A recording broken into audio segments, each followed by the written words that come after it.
social media, sir? Well, salamat sa pagtanong mo. No? Alice, narinig ko, sabi, okay. Nag-request si Alice na kausapin kaming dalawa ni Chief. At sinabi niya na meron siya mga death threats.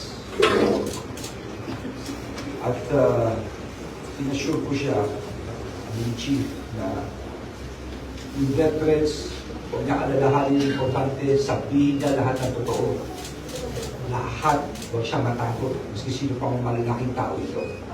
At siya ibabantayan ng kapulisya.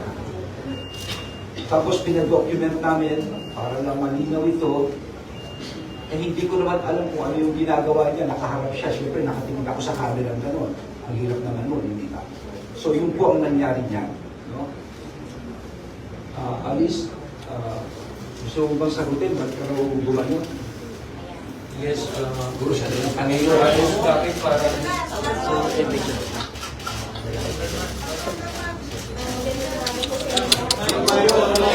Yung mask po, hindi ko pala nagdawin ng mask po. Kino-confirm ko po agad po yung sinabi po ni Secretary na meron po akong death threat po at humingi po ako ng tulong po sa kanila at masaya din po ako na nakita ko po sila.